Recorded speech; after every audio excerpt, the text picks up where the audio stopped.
യുവതിയുടെ ആത്മഹത്യയുമായി ബന്ധപ്പെട്ട് SL Puram A24 service സഹകരണ ബാങ്കിനെതിരെയുള്ള മാധ്യമ പ്രചരണം വസ്തുതാവിരുദ്ധം. വാർത്തയ്ക്ക് പിന്നിൽ കോൺഗ്രസ് പ്രേരണയെന്ന യുവതിയുടെ കുടുംബവും പ്രദേശവാസികളും.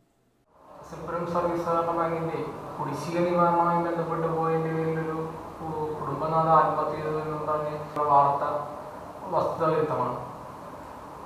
ബാങ്ക് ഭരണസമിതി കുടിശ്ശിക പിരിക്കുക എന്ന തീരുമാനവുമായി ബന്ധപ്പെട്ട് തിങ്കളാഴ്ച രാവിലെ 10ഓളം വീടുകളിൽ പോവുകയും അതിൽ ഈ ആത്മഹത്യ ചെയ്തു എന്ന് പറയുന്ന ആശയുടെ വീട്ടിൽ ആശയുടെ ഭർത്താവ് സുധിയുടെ പേരിലുണ്ടായിരുന്ന ലോൺ കുടിശ്ശിക തീർക്കണമെന്ന കാര്യം ആശയോട് പറയുകയും അതിനുശേഷം അതിൻ്റെ അനന്തരത്തെ വീടുകളിലും ചെന്ന് സംസാരിച്ച് പോരുമ്പോൾ ആശയുടെ ഭർത്താവിൻ്റെ അമ്മയും ചേർന്നൊരു സംസാരമുണ്ടായി. അത് വഴക്കിലേക്ക് നീങ്ങുകയും ചെയ്തു. അതിനുശേഷം ഞങ്ങൾ അപ്പുറത്തെ വീടുകളിൽ ചെന്നപ്പോൾ വീണ്ടും ആശ ഞങ്ങൾ ബോർഡംഗത്തെ വിളിച്ച് ഈ വായ്പ കുടിശ്ശിക അടയ്ക്കാൻ വേണ്ടി ഒരു സാലറി സർട്ടിഫിക്കറ്റ് വെച്ചൊരു ലോൺ എടുക്കാനും ഉള്ള തീരുമാനം ഉണ്ട്, അത് അനുവദിക്കണമെന്ന് പറഞ്ഞ് നമ്മളത് ചെയ്യാമെന്ന് പറഞ്ഞ് നേരെ അടുത്ത വീടുകളിലൊക്കെ പോയി നമ്മൾ പിരിയുകയാണ് ചെയ്തത്. എന്നാൽ അതിനുശേഷം ആണ് ഈ മരണവാർത്ത അറിയുകയും ഞങ്ങൾ ചെന്ന് ബോർഡംഗം ഉൾപ്പെടെയാണ് ആശുപത്രിയിൽ കൊണ്ടുപോവുകയും കാര്യങ്ങളെല്ലാം ചെയ്ത് പോയി. അന്നത്തെ ദിവസം ഞങ്ങൾ ബോർഡംഗങ്ങളും അവിടുത്തെ എല്ലാവരും അവിടെ ഉണ്ടായിരുന്നു. എന്നാൽ പിറ്റേ ദിവസം രാവിലെ അവർ വീട്ടിൽ വന്ന് ചടങ്ങ് വിളിച്ച ഇതിൽ ഞാൻ അവിടെ ചെന്നപ്പോൾ അവിടെ കാണാൻ കഴിഞ്ഞത് ഈ പ്രദേശത്തെ വാർഡ് മെമ്പർ, അതുപോലെ ബാക്കിയുള്ള കോൺഗ്രസിന്റെ വാർഡ് മെമ്പർമാരും കോൺഗ്രസിന്റെ മണ്ഡലം കമ്മിറ്റി അംഗങ്ങളൊക്കെ കൂടെ ചെന്ന് ഇവരുടെ വീട്ടിൽ സംസാരിക്കുന്നതാണ്.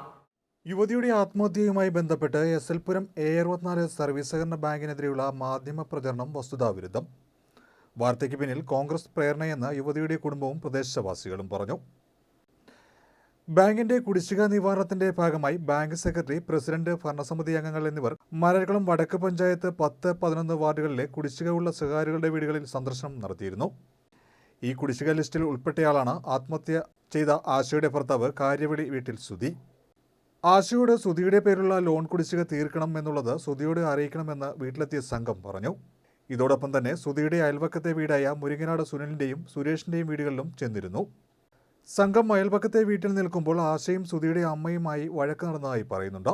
ഇതിനുശേഷം ആശ ബോർഡംഗത്തെ വിളിച്ച് സാലറി സർട്ടിഫിക്കറ്റ് ജാമ്യം വെച്ച് ലോൺ പുതുക്കി വയ്ക്കാമെന്ന് പറഞ്ഞിരുന്നു.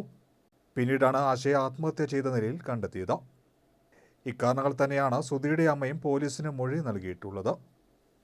എന്നാൽ വാർഡ് മെമ്പർ ഉൾപ്പെടെയുള്ള കോൺഗ്രസ് സംഘം മരണവീട്ടിലെത്തി ബാങ്കിൽ നിന്ന് വന്നതിന്റെ വിഷമത്തിൽ ആത്മഹത്യ ചെയ്തു എന്ന് പറയണമെന്ന് വീട്ടുകാരോട് പറഞ്ഞു.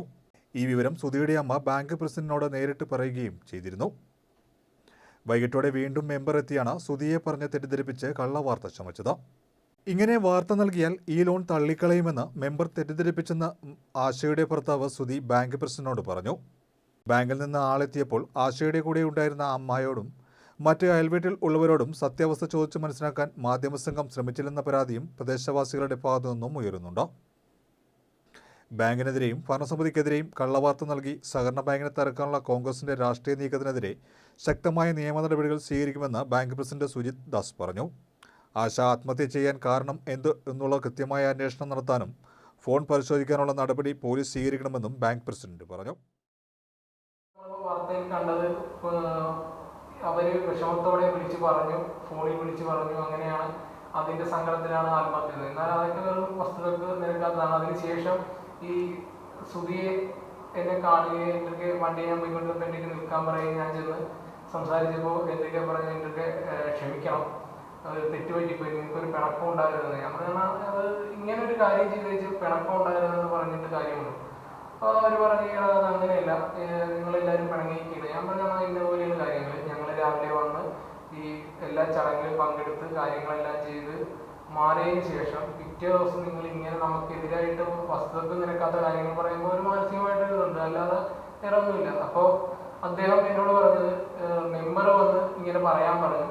അങ്ങനെ പറയുകയാണെങ്കിൽ ഈ പറഞ്ഞ പോലെ വായ്പാ കുടിശ്ശിക എഴുതിത്തള്ളുകയും എന്തെങ്കിലും പൈസ കിട്ടുകയും ചെയ്യുമെന്ന് ഈ ആശയുടെ ഭർത്താവിനെ തെറ്റിദ്ധരിപ്പിച്ചുകൊണ്ടാണ് ഈ വാർത്ത കൊടുത്തിരിക്കുന്നത്.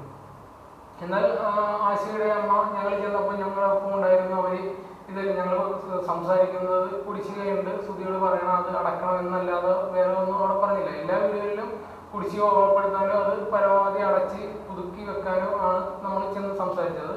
കഴിഞ്ഞ ഒരു 6 മാസം മുമ്പും ഇതേ ആശയുടെ വീട്ടിൽ അവിടത്തേക്ക് നമ്മൾ പോയതാണ്. സന്തോഷപരമായിട്ടാണ് സംസാരിച്ച് ഞങ്ങൾ പോകുന്നത്. എന്നാൽ ഇതിന് ശേഷം ഇവർ അമ്മയും മകളും തമ്മിലുണ്ടായ വിഷമത്തിന്റെ ഇതിലോ അതല്ല വേറെ എന്തെങ്കിലും ആണോ എന്നും നമുക്കറിയില്ല. ഇപ്പൊ നമ്മൾ ഭരണസമിതി തീരുമാനിച്ചിരിക്കുന്നത് ഇത് കൃത്യമായി അന്വേഷണം നടത്തി ആശയുടെ മൊബൈൽ ഫോൺ ഉൾപ്പെടെ പരിശോധിച്ച് എന്താണ് വ്യക്തമായ മരണകാരണം എന്ന് അറിയണം എന്നുള്ള പരാതി ഞങ്ങൾ ബാങ്ക് ഭരണസമിതിയുടെ നേതൃത്വത്തിൽ പോലീസിൽ ഏൽപ്പിക്കാനാണ് ബാങ്ക് തീരുമാനിച്ചിരിക്കുന്നത്. ഈ ഒരു മരണ വീട്ടിൽ ചെന്ന് വരെ ഈ നേർഗെട്ട രാഷ്ട്രീയ കളി നടത്തുന്ന ഈ മെമ്പറിനെ എതിരെ നാട്ടുകാർ തന്നെ വലിയ രോഷാകുലരായി തന്നെ നിൽക്കുകയാണ്.